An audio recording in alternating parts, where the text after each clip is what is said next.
हमारे चैनल में आपका स्वागत है। आज हम मैथ्स मेला 5 पुस्तक के अध्याय 10 कुछ समझने जा रहे हैं।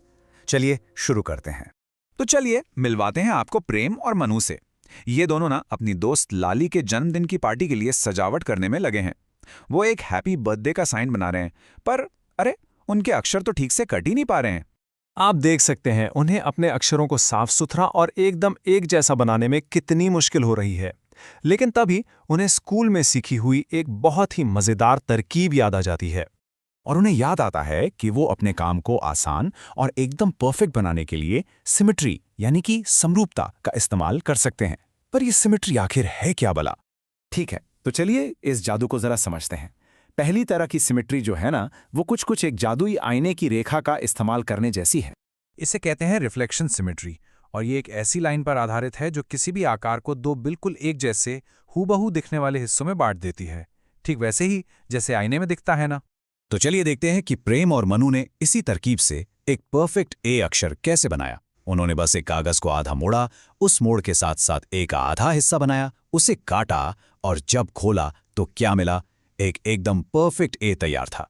है ना कितना आसान? अब कुछ अक्षर तो और भी दिलचस्प होते हैं, जैसे एच को ही देख लीजिए। इसमें एक नहीं बल्कि दो सिमेट्री लाइन होती हैं, एक सीधी खड़ी लाइन और एक आड़ी लेटी हुई लाइन। लेकिन उन आकारों का क्या जिनमें कोई आईने वाली रेखा होती ही नहीं, पर फिर भी वो एकदम बैलेंस दिखते हैं? सोचिए जरा, जैसे कि एक गोल गोल घूमती हुई फिरकी। और यहीं पर आती है हमारी दूसरी जादुई तरकीब, रोटेशनल सिमेट्री। इसमें क्या होता है कि एक आकार को घुमाने के बाद भी वो बिल्कुल वैसा का वैसा ही दिखता है। अब जरा ध्यान से देखिए, ये फिरकी अपनी स्पिन के अलग अलग पॉइंट्स पर बिल्कुल एक जैसी कैसे दिख रही है।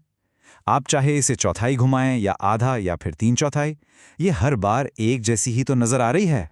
तो सबसे जरूरी बात यह है कि किसी भी चीज में रोटेशनल सिमेट्री तब होती है जब वो अपने सेंटर के चारों ओर पूरा चक्कर लगाने से पहले ही बस थोड़ा सा घूमने पर भी बिल्कुल वैसी ही दिखे।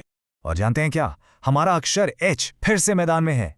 इसमें रोटेशनल सिमेट्री भी होती है, क्योंकि अगर आप एच को आधा चक्कर घुमाएंगे ना तो भी वो बिल्कुल वैसा ही दिखेगा।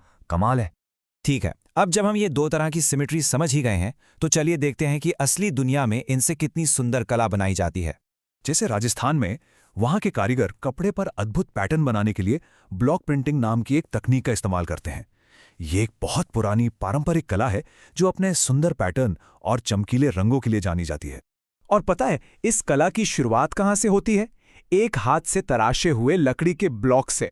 और मजे की बात यह है कि ये ब्लॉक खुद ही एक सिमेट्रिकल डिजाइन होता है।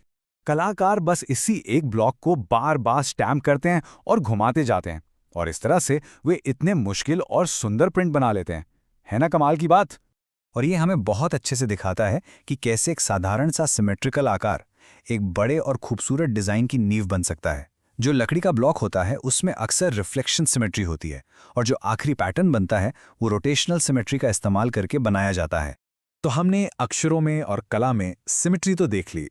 अब आपकी बारी है एक सिमेट्री जासूस बनने की। आज हमने जो दो मुख्य तरह की सिमेट्री सीखी हैं, उन्हें बस याद रखिए। एक है रिफ्लेक्शन यानी कि मिरर इफेक्ट, और दूसरा है रोटेशन यानी स्पिनिंग इफेक्ट। अब अपने चारों ओर नजर दौड़ाइए, घर पर, स्कूल में या बाहर, और ढूंढिए कि आप इन पैटर्न्स को कहां-कहां देख सकते हैं। आपकी खोज अभी से शुरू होती है। देखने के लिए धन्यवाद।